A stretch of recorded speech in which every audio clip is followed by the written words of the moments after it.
Hello viewers, welcome to Filmi craft. நான் உங்கள் அருண்.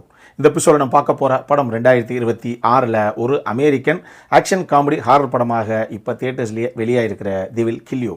இப்போ இந்த படத்துடைய கதை என்ன அப்படின்னு கேட்டிங்கன்னா, படத்தில் நம்ம கதாநாயகியுடைய பேர் ஏஷியா ரீவ்ஸ். இவங்களுக்கு மரியா ரீவ்ஸ் அப்படின்னு ஒரு தங்கச்சியும் இருக்கிறாங்க. படத்துடைய முதல் காட்சியிலேயே தன்னுடைய அப்யூசிவ் ஃபாதர்கிட்ட இருந்து எப்படியாவது நம்ம தப்பிக்கணும் அப்படின்னு சொல்லி இவங்களும் இவங்களுடைய தங்கச்சியும் தப்பிச்சு ஓடி வந்து கடைசியாக அங்கே ஒரு சின்ன டிபார்ட்மெண்ட் ஸ்டோர் மாதிரி இருக்குது, அதுக்குள்ளே உள்ளே போயிடுறாங்க. இருந்தாலும் இவங்களுடைய அப்பா துரத்துக்கிட்டு பின்னாடி வந்துடுறாரு. வந்தால் வேறு வழி கிடையாது, இந்த ஆள்கிட்ட இருக்கிறதுக்கு நம்ம தனியாக இருக்கிறதே பெட்ரு, நம்ம தங்கச்சியை கூட எப்படியாவது அந்தான்னு தேத்தி நம்ம வளர்த்துருவோம், ஆனால் இவர் கூட இருக்க முடியாது அப்படிங்கிற அளவுக்கு உச்சகட்ட கோபத்தில் தங்கச்சியை கூப்பிட்டு வர்ற படத்தில் கதாநாயகி ஒரு கட்டத்துக்கு மேலே பயங்கர காண்டாகி போய் ஒரு துப்பாக்கி எடுத்து நேராக உங்கள் அப்பாவே சுட்டுறாங்க. இப்போ நேரம் ஸ்பாட்டுக்கு போலீஸும் வந்துடுது.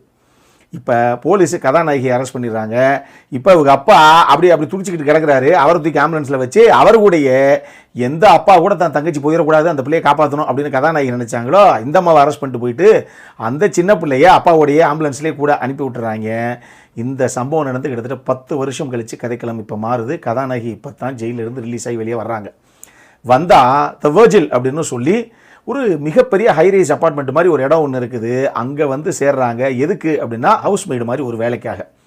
இப்போ நேராக வந்தால் இவங்களை லிலித் அப்படின்னு சொல்லி ஒரு லேடி, அவங்க தான் வரவேற்கிறாங்க. அவங்க தான் மேனேஜர் அந்த அப்பார்ட்மெண்ட்டுக்கு. அந்தம்மா சொல்லுது, எங்கே பாரு, இது கிட்டத்தட்ட 100 வருஷம் பழமையான பாரம்பரியம் மிக்க ஒரு apartment.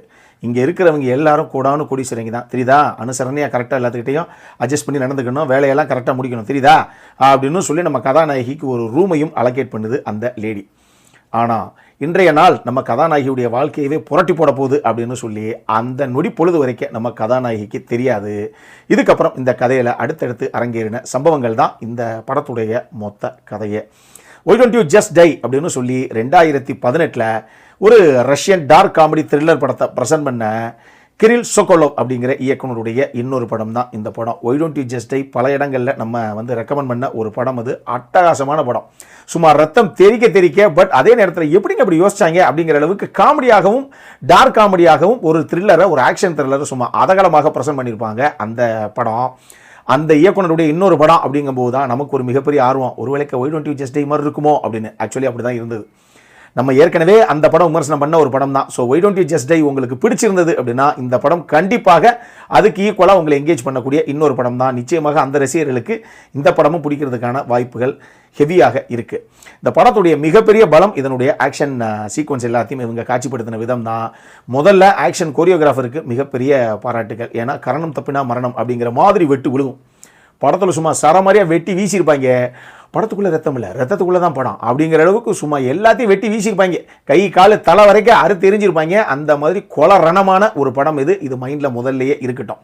Y don't you just die பார்த்தவங்களுக்கு தெரியும், அந்த படமே சும்மா சரமாரியாக வெட்டி வீசுவாங்க. அந்த மாதிரி இன்னொரு படம் தான். அதை மட்டும் ஞாபகத்தில் வச்சுக்கோங்க. படத்துடைய ஆக்ஷன் கொரியோகிராஃபர் ஆகட்டும், டெக்னிக்கல் டீமும் செம்மையான ஒரு எஃபர்ட்டை போட்டிருந்தாங்க. குறிப்பாக படத்துடைய எடிட்டருடைய ஒர்க் ரொம்ப நல்லா இருந்தது. ப்ரொடக்ஷன் டிசைனர், சவுண்ட் டிசைனர் 2 டீமுக்கு நிச்சயமாக ஒரு மிகப்பெரிய பாராட்டுகள். இதை தாண்டி இந்த படத்துடைய சிஜிஐ, விஎஃப்எக்ஸ், எஸ்எஃப்எக்ஸ்லாம் சும்மா வெட்டி வீசியிருப்பாங்க. அட்டகாசமாக இருக்கும். அந்தளவுக்கு தத்ரூபமாக ஒரு காட்சிகளையும் இவங்க கன்சியூவ் பண்ணியிருந்தாங்க. செம்மையாக இருந்தது. டெக்னிக்கலி செம்ம சவுண்டான ஒரு ப்ராடக்ட் இந்த படம். இதுலையும் இந்த படத்தில் இதுவும் ஒரு மினிமலிஸ்டிக் ஃபிலிம் அப்படின்னு நீங்கள் சொல்லலாம். ஆக்சுவலி எவ்வளோ பார் வேலைக்காரங்க இருக்காங்க பாருங்க அப்படின்னு கதாநாயகிட்ட மோதிரவை காமிக்கும் போது அட்டேங்கப்பா அது 100 கணக்காக இருப்பாங்க போலியோ, ரூமுக்கு 6 பேர் 7 பேர் உட்காந்து வேலை பார்த்துக்கிட்டு இருக்காங்களே, சாப்பிட்டுட்டு இருக்காங்களே அப்படிங்கிற மாதிரி காமிக்கப்பட்டா கூட அந்த சீக்வன்ஸை அப்படி ஓரமாத்திக்கு வச்சுட்டீங்க அப்படின்னா படத்தில் எல்லா காட்சிகளையும் ஃபில் பண்ணக்கூடிய கேரக்டர்ஸ் எத்தனை பேர் அப்படின்னா அதிகபட்சம் ஒரு 4-5 பேர் தான் இருப்பாங்க.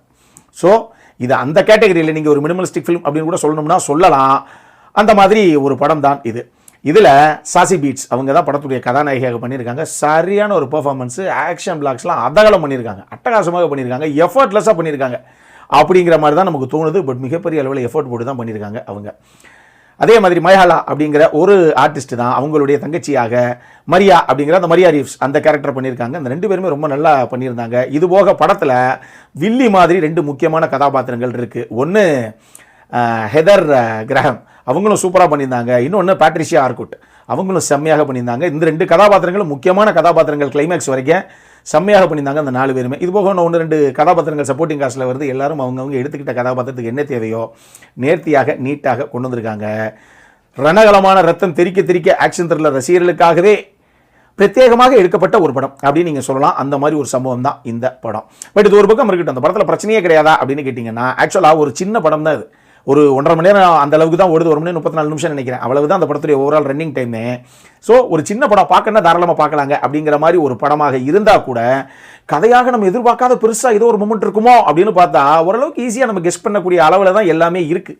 அதனால இது ஒன்றும் ரொம்ப புதுமையான ஒரு முயற்சி அப்படின்லாம் நம்ம சொல்லிட முடியாது. பட் இந்த டேரக்டர் கிட்ட இப்படி படம் தான் எதிர்பார்த்து போகிறவங்களுக்கு நிச்சயமாக ஒரு சாட்டிஸ்ஃபைடு வாட்சாக இந்த படம் இருக்கிறதுக்கு வாய்ப்பு இருக்குது. மற்றபடி கதையாகவோ இல்லை திரைக்கதையாகவோ நம்ம எதிர்பார்க்காத ஒரு விஷயம் ஒன்று இருக்குது, இங்கே பாருங்கள் எப்படி நடந்து போச்சு அப்படிங்கிற எதுவுமே அப்படியெல்லாம் நடக்கல அந்த கதையில். இதை மட்டும் மைண்டில் வச்சுக்கோங்க. மற்றபடி அடல் கானடை பொறுத்தளவுக்கு இந்த படம் ஒரு A சர்டிஃபைடு படம். நான் சொல்கிறது செக்ஷுவலாக இந்த ஃபிசிக்கல் இன்டிமேசியாக ஒரு சில காட்சி அமைப்புகளும் உள்ளே இருக்குது. ரத்தம் தெறிக்க கழுத்தையே அறுத்தெறியக்கூடிய சம்பவங்களும் உள்ளே இருக்குது. அதனால் ஸ்ட்ரிக்ட்லி ஃபார் அடல்ட்ஸ் ஒன்லி இந்த படம். இதை மொத்தம் ஞாபகத்தில் வச்சுக்கோங்க. இந்த படம் நம்ம ஊர் தேட்டர்லேயே இப்போ இங்கிலீஷ் சப்டைட்டில்ஸோட அவைலபிளாக இருக்குது. அப்புறம் என்ன, இதே மாதிரி இன்னொரு வீடியோவோட அடுத்த முறை உங்களை சந்திக்கிற வரைக்கும் இட்ஸ் அருண் சைனிங் ஆஃப்.